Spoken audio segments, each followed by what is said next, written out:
I am coming from RCC, regional cancer centre. നമ്മൾ ഏതെങ്കിലും പേഷ്യൻറ്റിന് chemotherapy കൊടുത്തു, first failure, second relapse, third relapse ഒക്കെ വരുമ്പം ഈ സാധാരണ ജനം ചോദിക്കുന്ന ഒരു ചോദ്യമുണ്ട്, ഇനിയും ഒന്നും ചെയ്യാൻ പറ്റൂലേ ഡോക്ടറെ? അപ്പോൾ ഈ ഡോക്ടർ ഈ ഒന്നും ചെയ്യാൻ പറ്റില്ല എന്ന് പറയുന്ന ഒരു സാധനത്തിന്, അതായത് ഈ അസുഖത്തെ ഇല്ലായ്മ ചെയ്യാനോ അസുഖത്തിന്റെ പ്രോഗ്രഷനെ അറസ്റ്റ് ചെയ്യാനോ പറ്റാതിരിക്കുന്നത് ഈ പറയുന്ന കേൾക്കുമ്പോൾ ഡോക്ടർക്കൊരു ഫെയിലുവർ ആണോ എന്ന് തോന്നുകയും, അപ്പോൾ അത് അമേരിക്കയിൽ അല്ലെങ്കിൽ ഉഗാണ്ടയിൽ ഇങ്ങനെ ഒരു സാധനം പറഞ്ഞിട്ടുണ്ട്, നമുക്ക് ഇതും നോക്കാമെന്ന് പറയുമ്പോൾ സത്യം പറഞ്ഞാൽ ഈ സൂപ്രണ്ട് കളിക്കുന്ന ബൈസ്റ്റാൻഡറിന് അത് താങ്ങാനുള്ള നിവൃത്തിയില്ല. രോഗി അവസാനം അവന്റെ അവസാനത്തെ സർവേ കല്ലും ഊരി പണയം വെച്ച് അതും ചെയ്യും. ഇതാണ് നമ്മുടെ നാട്ടിൽ നടക്കുന്ന രത്ന ചുരുക്കത്തിലുള്ള കാര്യം. നമ്മൾ ആദ്യം മനസ്സിലാക്കേണ്ടത് ഇവിടെ ആരാണ് തോൽക്കുന്നത്? ട്രീറ്റ്മെന്റ് ഫെയിൽ ചെയ്യുന്നു എന്ന് പറയുമ്പോൾ what is the treatment that we are speaking about? Treatment എന്ന് പറഞ്ഞാൽ നമ്മുടെ ഒരു അസുഖത്തെ ഇല്ലാതാക്കൽ മാത്രമാണോ? നമ്മുടെ ഒരു അസുഖത്തെ കൺട്രോൾ ചെയ്യൽ മാത്രമാണോ? No no no. If you are thinking like that you are mistaken. So treatment fail ചെയ്യുക എന്ന് പറഞ്ഞൊരു വാക്ക് actually it's really healthy for a discussion, but treatment includes not only prevention of illness, not only your curative this thing, but it also includes palliation. എൻ്റെ അസുഖത്തെ ഇല്ലാതാക്കാനോ ശക്തി കുറയ്ക്കാനോ നിങ്ങൾക്കാവുന്നില്ലെങ്കിൽ ഞാൻ ജീവിച്ചിരിക്കുവോളം കാലം എന്നെ കംഫർട്ടബിൾ ആക്കാൻ നിങ്ങൾ ചെയ്യുന്നതും ട്രീറ്റ്മെന്റ് തന്നെയാണ്. പക്ഷെ പ്രോബ്ലം എവിടെയെന്ന് വെച്ചാൽ നമ്മളെ ഈ വലിയ കേരളത്തിൽ പോലും, ഞാൻ കൊച്ചു കേരളം എന്ന് പറയുന്നത് നമ്മളത് ഭയങ്കര വലിയ കേരളമാണ്. 800ഓളം 2007 നമ്മൾ പാലിയേറ്റീവ് കെയർ നയം കൊണ്ടുവന്നു. 800ഓളം പാലിയേറ്റീവ് കെയർ ക്ലിനിക്കുകൾ കേരളത്തിൽ പല ഭാഗത്തുണ്ട്. 120 എണ്ണത്തിനെ ലൈസൻസ് ഉള്ളൂ. ഒരു 10-15 താഴെയാണ് ഇച്ചിരി നല്ല പാലിയേറ്റീവ് കെയർ കിട്ടുന്ന സ്ഥലം.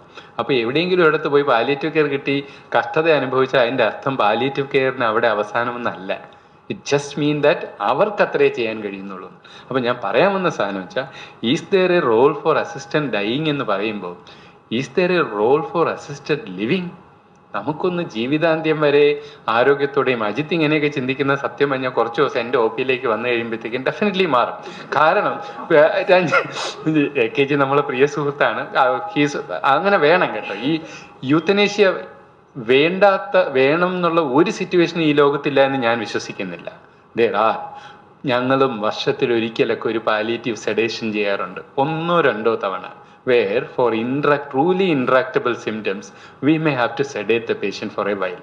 അത്തരം സിറ്റുവേഷനിൽ നമ്മൾ എന്ത് ചെയ്യുമെന്ന് വെച്ച് കഴിഞ്ഞാൽ, after some time we make the patient come back from sedation, see whether a review can make that patient comfortable. നമ്മുടെ ആഗ്രഹം എന്ന് പറഞ്ഞാൽ എല്ലാവരും പകൽ സമയത്ത് അറ്റ്ലീസ്റ്റ് കംഫർട്ടബിൾ ആയിരിക്കുകയും രാത്രി എല്ലാവരെയും പോലെ ഉറങ്ങാനും കഴിയണം എന്നാണ്. മിനിമമാണ്. സോ അതാണ് എനിക്ക് ഷെയർ ചെയ്യാനുള്ള ഒരു സാധനം. പിന്നെ ഒരു interesting fact about the fact that he shared, അതായത് നമ്മൾ ഈ സിക്കായൊക്കെ കിടക്കുമ്പം ബോധം ഉണ്ടാവുമെന്നുള്ള യാഥാർത്ഥ്യം. അത് മരണത്തെക്കുറിച്ച് if you actually read, Elizabeth കുബ്ലർ-റോസ് is one of the finest author on she's again psychiatrist and actually and over the last 20 years of experience in palliative medicine, മരണത്തോട് അടുത്ത സമയത്ത്, ആക്ച്വലി നമ്മൾ മരണത്തെ കാണുന്നത് ഇങ്ങനെ തലകുനി വെട്ടിത്തിരിച്ച് സിനിമയിൽ കാണുന്ന മരണങ്ങളാണ്. യഥാർത്ഥത്തിൽ അങ്ങനെയല്ല. Death usually happens over A few hours, many times over days and rarely over few weeks. So that period we denote as actually patient is actively dying. And during that period, the sensations which are lost in the very last moment are two things: hearing and the touch. Hearing and the touch are the sensations which are lost in the very last moment. So അപ്പം നമ്മൾ അതുകൊണ്ട് ഉപകരിക്കുന്ന വെച്ചാൽ, നാട്ടുകാർ വന്ന് ബഹളം വയ്ക്കാൻ, മറ്റേ ആരത് ചെയ്യും, ഞാൻ പെട്ടി വാങ്ങിയോ, ഇതൊന്നും രോഗിയുടെ മുമ്പേ ബഹളം വയ്ക്കാതിരിക്കാൻ വേണ്ടി നമ്മളിത് പറഞ്ഞു കൊടുക്കും. അതൊരു ഗുണമാണ്. രണ്ടാമത്തെ ഗുണം പ്രാക്ടിക്കലി, കാരണം ഇതൊക്കെ അമ്മച്ചി അറിഞ്ഞാൽ ഇനി അങ്ങ് ചെല്ലുമ്പോൾ എന്താണ് കൊട്ടേഷൻ എന്ന് അറിയില്ലല്ലോ, അമ്മച്ചി മേളിൽ നിന്ന് കളിക്കോ സൈഡിൽ നിന്ന് കളിക്കോ എന്ന് അറിയില്ല. Now second thing is very practical way of making use of facts. Second thing is, എൻ്റെ അമ്മയെ ഞാൻ ചിലപ്പോൾ അയർലൻഡിലോ കാലിഫോർണിയയിലോ നിന്നിട്ട് അവസാന മൊമെന്റിൽ വന്നപ്പോഴേ എനിക്ക് ഇപ്പോഴും എൻ്റെ അമ്മയോട് സംസാരിക്കാൻ കഴിയുമെന്നുള്ളൊരു യാഥാർത്ഥ്യം എനിക്ക് തരുന്ന ഒരു റിലീഫും ഉണ്ട്, positive side. So to conclude, എനിക്ക് പറയാനുള്ള സാധനം വെച്ചാൽ, നമ്മൾ ഇതൊക്കെ ചർച്ച ചെയ്യുക തന്നെ വേണം, ഒരു സംശയവും വേണ്ട. പക്ഷെ ഇതൊക്കെ ചർച്ച ചെയ്യുമ്പോൾ we also have the responsibility to make sure that comfort care is adequately given. 1. 2, നമുക്കിടയിൽ നടപ്പാക്കാൻ പറ്റുന്ന easiest another mode of euthanasia ഉണ്ട്. എന്താണെന്ന് അറിയാം, അതിന് നിയമമൊന്നുമില്ല. ഇപ്പൊ ഈ സുപ്രീം കോടതി പറഞ്ഞ നിയമം നിങ്ങൾ വായിച്ചിട്ടുണ്ടാവും നിങ്ങളിൽ പലരും. അത് വായിച്ചു കൂട്ടിയിട്ട് നിങ്ങൾ ആരെയും ഫിസിഷ്യൻ അസിസ്റ്റഡ് സൂയിസൈഡ് ചെയ്താലെന്ന് വിചാരിക്കരുത്. എന്താ കാര്യം എന്നറിയാം, അതിന് അത്രയ്ക്ക് കട്ടയ്ക്ക് ഫോർമാലിറ്റീസ് ആണ്. ഇത് ഇത്രയും തീർന്നു വരുമ്പോൾ അതിനു മുമ്പേ ചിലപ്പോൾ നിങ്ങൾ തീർന്നെന്ന് വരും സത്യമായിട്ടും. ബിക്കോസ് അതൊന്നും ശരിയല്ലേ, എന്റെ നോംസ് ഭയങ്കര മെനക്കെടുത്ത ജില്ലാ മജിസ്ട്രേറ്റും എല്ലാവരും. ജില്ലാ മജിസ്ട്രേറ്റിനെ സാധാരണ ഒരു കോടതി വ്യവഹാരത്തിന് കിട്ടാൻ നമ്മളെ നാടിന്റെ സ്ഥിതിയാണ്. ഇനി അറ്റ് ദ സെയിം ടൈം ഇന്ന് ഞാൻ ഇവിടേക്ക് വരുന്നതിന് മുന്നേ ഒരു കേസിന്റെ ലെവലിൽ ഇടപെടേണ്ടി വന്നു. അത് സിമ്പിളാണ്. ഒരു വക്കീൽ പേഷ്യന്റ് പോയി കേസ് കൊടുത്തിരിക്കുന്നത് എന്താണെന്നറിയോ, എന്റെ ശ്വാസം മുട്ടലിന് ഡോക്ടർ ആസ്മ വലിക്കണ മരുന്ന് തന്നു, ആ മരുന്ന് കാരണം ഞാൻ തടി വെച്ചു, അതെനിക്ക് കുഴപ്പമായി. ഡോക്ടർക്കെതിരെ പോയ കേസാണ്. അപ്പൊ പിന്നെ ഇതും കൂടെ വന്നാൽ വരുന്ന കേസിന്റെ ലിമിറ്റ്, ഇത് അബ്സല്യൂട്ട്ലി തിരുവനന്തപുരത്തെ ഒരു കേസാണ്. അപ്പൊ ഞാൻ ഷെയർ ചെയ്യുന്ന വെച്ചാൽ നമ്മുടെ സൊസൈറ്റിന്റെ ഒരു നേച്ചർ. സോ കൺക്ലൂഡ് ചെയ്യുമ്പോൾ എനിക്ക് പറയാനുള്ള സാധനം വെച്ചാൽ, ഇത്തരം കാര്യങ്ങൾ ചർച്ച ചെയ്യുമ്പോൾ വളരെ സിമ്പിൾ ഒരു ടിപ്പ്, ഇത് റെക്കോർഡ് ചെയ്യുന്നുണ്ട് അല്ലേ, എന്നാലും പറയാം. കാരണം എന്ന് വെച്ച് കഴിഞ്ഞാൽ വളരെ പ്രാക്ടിക്കലി നമ്മളെ പ്രിയപ്പെട്ടവർ ചെന്ന് പെട്ടാൽ നമുക്കൊരു ഓപ്ഷൻ വേണമല്ലോ അല്ലേ. പ്രാക്ടിക്കലായിട്ട് ചെയ്യുന്നതെന്ന് വെച്ചാൽ, നിങ്ങൾ അച്ഛനെ വെന്റിലേറ്ററിലേക്ക് കയറ്റാൻ തീരുമാനിച്ചാൽ, അല്ലെങ്കിൽ പ്രിയപ്പെട്ടവർ വെന്റിലേറ്ററിലേക്ക് കയറ്റാൻ തീരുമാനിച്ചാൽ, വളരെ പൊളൈറ്റായിട്ട് ഒരു ചോദ്യം ചോദിക്കുക. ഈ വെന്റിലേറ്ററിലേക്കുള്ള ഒരു കാലം എൻ്റെ അച്ഛനെ ഏതെങ്കിലും തരത്തിൽ തിരിച്ചു തരാൻ നിങ്ങൾക്ക് what is the percentage possibility and what is the possibility of the suffering that he might have. ഒരു ഇന്റർവെൻഷൻ ചെയ്യുമ്പോൾ നമ്മൾ ചോദിക്കേണ്ട ചോദ്യമാണ്. ഇത്രയും ചോദിച്ച് മനസ്സിലാക്കിയിട്ട് മാത്രമേ ഒരു തീരുമാനത്തിലേക്ക് പോകാവൂ. കയറ്റാൻ എളുപ്പമാണ്, ഇറക്കാൻ എളുപ്പമല്ല. എൻ്റെ ഫാദറിൻ്റെയൊക്കെ ആക്ച്വലി പോളിമയോസൈറ്റിസ് എന്ന് പറഞ്ഞ ഡിസീസ് വന്നിട്ട് ലങ് ഇൻവോൾവ്മെന്റ് വന്നു. ആക്ച്വലി തിരുവനന്തപുരത്ത് ഏറ്റവും പ്രമാദമായ ആശുപത്രിയിൽ ഞാൻ കൊണ്ടുപോയില്ല എന്നുള്ള പരാതിയായിരുന്നു. ഞാൻ അവിടെ കൊണ്ടുപോയി. അവിടെ ചെന്നപ്പോൾ സംഭവിച്ചതെന്ന് വെച്ചാൽ വെന്റിലേറ്ററിലാക്കണം. ഇനി ഞാൻ പൈസ വിശിക്കുന്നു പറയാൻ പറ്റൂലല്ലോ, ഫാദറിലോ അല്ലേ, വെന്റിലേറ്ററിലാക്കി ആക്കി കഴിഞ്ഞപ്പോൾ സംഭവിച്ച സാധനം എന്ന് വെച്ചാൽ, അതിനകത്തെ കെയർ വാസ് ടു ട്രബിൾസം. അവസാനം എൻ്റെ അച്ഛൻ പറഞ്ഞു, എങ്ങനെയും ഇവിടുന്ന് ഒന്ന് രക്ഷിക്കാൻ. ഞാൻ വെന്റിലേറ്റർ കമ്പനിക്കാരനെ വിളിച്ചിട്ട് പറഞ്ഞു, അന്ന് IMAയുടെ സെക്രട്ടറിയാണ്, വെന്റിലേറ്റർ കമ്പനിക്കാരനെ വിളിച്ചിട്ട് പറഞ്ഞു, നിന്റെ വെന്റിലേറ്റർ എനിക്ക് വാടകയ്ക്ക് തരണം.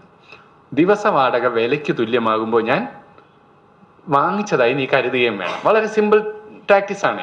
പക്ഷെ സംഭവിച്ചതെന്ന് വെച്ചാൽ, ഞാൻ വേറൊരു ആശുപത്രിയിൽ ഒരു മുറിയും വാടകയ്ക്ക് എടുത്ത് അച്ഛനെ കൊണ്ടുപോയി. 2 ദിവസത്തിനുള്ളിൽ അദ്ദേഹം നല്ല കംഫർട്ടബിൾ ലിവിങ് കഴിഞ്ഞ് പ്ലസന്റ് ആയിട്ട് മരിച്ചു. കാരണം വേറെ അഗ്രസീവ് സാധനങ്ങളൊന്നും ചെയ്തില്ല. ഞാൻ പറയാൻ വന്നത്, വെരി പ്രാക്ടിക്കൽ ആവുക, തുറന്ന് സംസാരിക്കുക ചികിത്സിക്കുന്ന ഡോക്ടർമാരും മെഡിക്കൽ ടീമുമായി.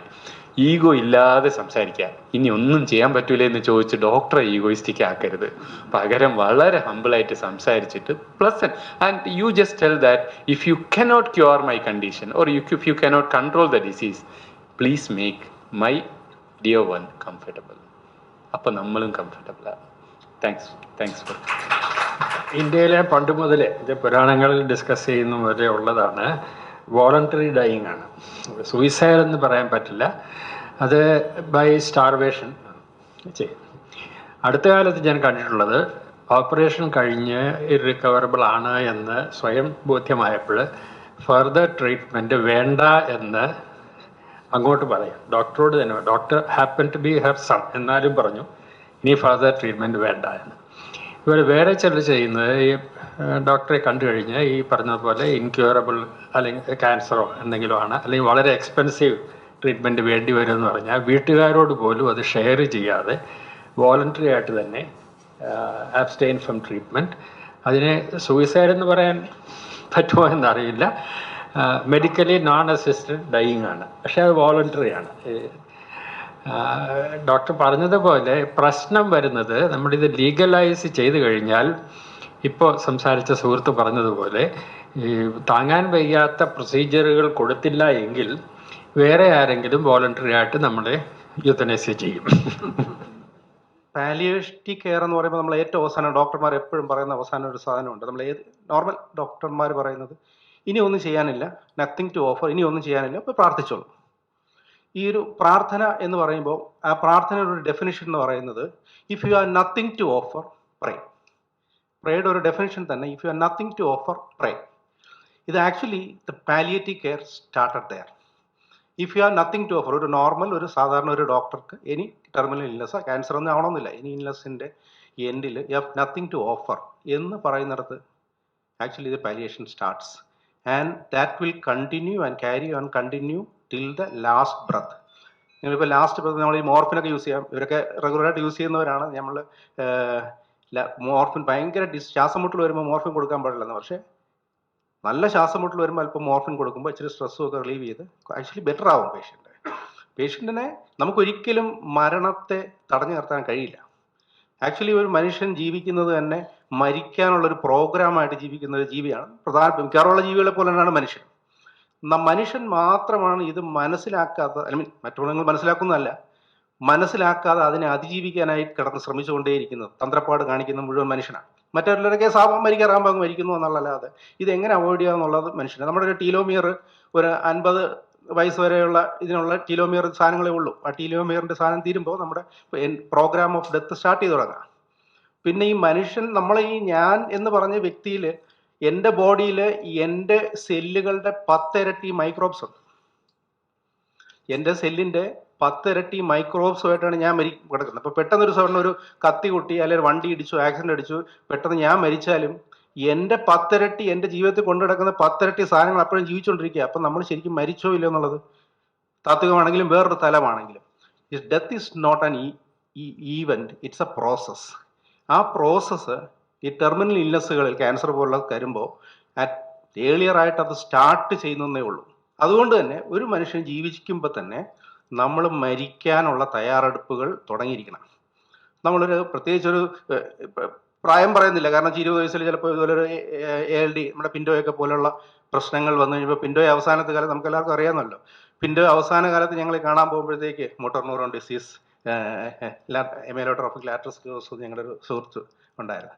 അപ്പോൾ അദ്ദേഹം പറഞ്ഞത്, ഞാൻ ഒരു ദിവസം വീട്ടിൽ ചെന്നപ്പോൾ പറഞ്ഞത്, ഞാൻ ഇച്ചിരി ബ്രീത്തിങ് എക്സസൈസ് ചെയ്യാൻ പോകുന്നു, കാരണം എനിക്ക് വരാൻ പോകുന്ന ഏറ്റവും വലിയ പ്രശ്നം ശ്വാസം എടുക്കാൻ ബുദ്ധിമുട്ടുകളാണ് വരുന്നതാണല്ലോ. അപ്പോൾ നമ്മൾ അങ്ങനെ ഓരോന്നിനായിട്ടുള്ള തയ്യാറെടുപ്പുകളും ഒപ്പം തന്നെ ജീവിക്കുന്നതിനോടൊപ്പം മരിക്കാനുള്ള തയ്യാറെടുപ്പുകളും ഏറ്റെടുക്കാൻ മനുഷ്യൻ ബാധ്യസ്ഥനാണ്. അത് ഒരു മനുഷ്യന് എത്ര വലിയ സഫറിങ് ആണെങ്കിലും, പണ്ടൊക്കെ ആളുകൾ എപ്പോഴും പറയുന്നത് മോർബിഡിറ്റിയും മോർട്ടാലിറ്റിയും ഉണ്ട്. ഒന്ന് രോഗാവസ്ഥയും മരണാവസ്ഥയും. മരിക്കാൻ എനിക്ക് ഭയങ്കര എളുപ്പമാണ്, എനിക്ക് ഭയങ്കര ഇഷ്ടമാണ്, പെട്ടെന്ന് അങ്ങ് മരിക്കണം. എല്ലാവരുടെ ആഗ്രഹം പെട്ടെന്ന് അങ്ങ് അറ്റാക്ക് വന്ന് ഒറ്റ അടിക്കങ്ങ് ഞാൻ മരിക്കണം, അതാണ് എനിക്കിഷ്ടം. പക്ഷെ കിടന്നുള്ള മരണം എനിക്ക് ഇഷ്ടമല്ല, അത് ആർക്കും ഇഷ്ടമല്ല. പക്ഷേ ഇന്ന് പാലിയേറ്റീവ് കെയറിൻ്റെ നിങ്ങൾക്ക് ഇനി എന്ത് അസുഖമാണെങ്കിലും, ടെർമിനൽ ക്യാൻസർ ആണെങ്കിലും ന്യൂറോളജി ഡിസോർഡറിനെ എന്താണെങ്കിലും, നിങ്ങൾക്ക് ക്വാളിറ്റി ലൈഫ് മാക്സിമം പോസിബിൾ വേയിൽ നിങ്ങൾക്ക് ക്വാളിറ്റി ലൈഫ് പ്രൊവൈഡ് ചെയ്യാനുള്ള സയൻസ് ഹാസ് ഡെവലപ്ഡ്. അങ്ങനെ ഒരു സയന്റിഫിക് ഫീൽഡ് ഇവിടെ ഉണ്ട്. അത് പലപ്പോഴും ഈ പറഞ്ഞാൽ അത് പെട്ടെന്ന് ഇപ്പൊ ക്യാൻസർ എന്ന് പറയുമ്പോൾ RCCയുടെ മുകളിൽ നിന്ന് ചാടി മരിച്ച എത്ര പേരുണ്ട്. പക്ഷേ അവിടെ കൊണ്ട് ജീവിതം അവസാനിക്കുന്നില്ല. ക്വാളിറ്റി നമുക്ക് ഒരുപാട് പ്രൊവൈഡ് ചെയ്യാൻ കഴിയുന്ന ട്രീറ്റ്മെന്റ് മാത്രമല്ല, നേരത്തെ പ്രശാന്ത് വളരെ ക്ലിയർ ആയിട്ട് പറഞ്ഞു കഴിഞ്ഞു, ട്രീറ്റ്മെന്റ് മാത്രമല്ല, നിങ്ങൾക്ക് ക്വാളിറ്റി വീട്ടിൽ മക്കളുടെയും കൊച്ചുമക്കളുടെയും ഒക്കെ കൂടി ഇരിക്കാനുള്ളതും, ICUവിൽ എല്ലാ ദ്വാരങ്ങളിൽ കൂടി ട്യൂബ് ഇട്ട് കിടക്കാതെ, കിടന്ന് മരിക്കാതെ, മക്കളുടെയും കുട്ടികളുടെയും കൂടെ കംഫർട്ടബിൾ ആയിട്ട് അവരുടെ കൈ പിടിച്ചിരുന്ന് മരിക്കാൻ പറ്റുന്ന ഒരു അവസ്ഥ ഇന്ന് ഉള്ള സയൻസ് ഇന്ന് ഡെവലപ്പ് ചെയ്തിട്ടുണ്ട്. അപ്പം അതിനാണ് പാലിയേഷനും പാലിയേറ്റീവ് കെയറിന്റെ ഇമ്പോർട്ടൻസ്. പക്ഷെ അപ്പോഴും നമ്മൾ മരിക്കാനുള്ള തയ്യാറെടുപ്പ് നമ്മൾ എടുക്കണം. അത് സത്യത്തിൽ പറഞ്ഞ പാലിയേറ്റീവ് കെയറിൽ എനിക്ക് ലിമിറ്റഡ് എക്സ്പീരിയൻസ് ഉള്ളൂ. കാര്യം പലപ്പോഴും കണ്ടിട്ടുള്ള ഇവരൊക്കെ ഡേ ടു ഡേ ലൈഫിൽ ചെയ്യുന്നവരാണ്. പിന്നെ മരണം ശരിക്കും ഒരു പാലിയേഷന്റെ എൻഡ് ഓഫ് ഡെത്ത് ഹോറിബിൾ ഒന്നും അല്ല. അവരിത് അക്സെപ്റ്റ് ചെയ്ത് പതുക്കെ അക്സെപ്റ്റ് ചെയ്ത് അവസാനം ആകുമ്പോഴത്തേക്ക് പറയണം, എൻ്റെ മോള് വരാനുണ്ട്, മോളൂടെ വരട്ടെ, അവളെ ഒന്ന് കാണണം. സത്യത്തിൽ മോളൂടെ വന്നിട്ടേ മരിക്കുള്ളൂ, അല്ലേ പ്രശാന്ത്? അപ്പോൾ മോളൂടെ വന്നിട്ട്, കാര്യം അവൻ്റെ എല്ലാ ന്യൂറോ ട്രാൻസ്മിറ്ററും ഒക്കെ പമ്പ് ചെയ്ത് ഇങ്ങനെ മാക്സിമം നിർത്തിയിരിക്കും. മോളെ കൂടെ കണ്ട് മോളുടെ കല്യാണം കഴിച്ചിട്ട് എനിക്ക് ഒരു കൊല്ലം കഴിയുമ്പോൾ മോളുടെ കല്യാണം കഴിയുമ്പോൾ മരിച്ചു. അതിൽ ഏറ്റവും വലിയ രസകരവസ്ഥ എന്ന് പറഞ്ഞാൽ, എൻ്റെ ഒരു ഞങ്ങളുടെ കൂടെ ഒരു കൊളീഗ് ഉണ്ടായിരുന്നു. പുള്ളിക്കാരി ഒരു സൂയിസൈഡ് അറ്റംപ്റ്റ് ചെയ്തു, വെജിറ്റേറ്റീവ് ഫോമിലായി കിടന്നു. 5-10 കൊല്ലത്തോളം അമ്മ വെരി ഓൾഡാണ്, വയസ്സായ അമ്മ അവരെ ഇങ്ങനെ ടേക്ക് കെയർ ഇരുന്നു. ഒരു ദിവസം പെട്ടെന്നൊരു ഫോൺ കോൾ മുള്ളിൽ നിന്ന് മോള് തിൻഡ് ഔട്ടായിട്ട് മോള് മരിച്ചു. സർവൻ്റ് വന്ന് പറഞ്ഞിട്ട് താഴെ തിരിച്ചു നോക്കുമ്പോൾ അമ്മ മരിച്ചു. കാര്യം അമ്മയുടെ ലൈഫിലെ ഏറ്റവും വലിയ ഡ്രൈവിംഗ് ഫോഴ്സ് മോളെ ലുക്ക് ആഫ്റ്റർ ചെയ്യാന്നുള്ളതാണ്. അപ്പം അതുകൊണ്ട് പക്ഷെ നമ്മുടെ ലൈഫിൽ ആ ഒരു പോയിന്റാണ് ഞാൻ പാലിയേഷന് പ്രശാന്ത് പറഞ്ഞ പോയിന്റോട്ട് കംപ്ലീറ്റ് ചെയ്യുന്നുള്ളൂ. ഈ ഇമോഷണലായിട്ട് പറഞ്ഞതിൽ ഞാൻ എഗ്രി ചെയ്യുന്ന പോയിന്റുകളാണ് ഞാൻ പറഞ്ഞത്. ഇമോഷണലായിട്ട് നമ്മൾ ചാടിക്കേറി എൻ്റെ ലൈഫ് എനിക്ക് നിർത്തണം എന്ന് പറയുമ്പോഴും നമുക്ക് ക്വാളിറ്റി ലൈഫ് പ്രൊവൈഡാനുള്ള ഒരു സയൻസ് ഇവിടെ ഉണ്ട്. കപടശാസ്ത്രമൊന്നുമല്ല, പെർഫെക്റ്റ് സയൻസ് നമുക്ക് ഇവിടെ ഉണ്ട്. അതിന് സീക്ക് ചെയ്യാൻ പറ്റുന്നുണ്ട്. ഇപ്പം അജിത്തിൻ്റെ ആക്റ്റീവ് യൂത്തനേഷ്യ ഞാൻ എന്നോട് യോജിക്കുന്ന ഒരു മനുഷ്യനാണ്. കാരണം ഒരു മനുഷ്യന് ഡിഗ്നിറ്റി ഓഫ് ലൈഫ് പോലെ തന്നെ ഡെത്തിൻ്റെ ഡിഗ്നിറ്റിയും തിരഞ്ഞെടുക്കാനുള്ള അവസരം ഉണ്ടാകണം. പക്ഷേ ട്രീറ്റ്മെൻറ്റ് ഓൾസോ ഉണ്ടെന്നുള്ളത് പറഞ്ഞു. ഒരു പോയിന്റ് കൂടെ പറഞ്ഞ് നിർത്താം.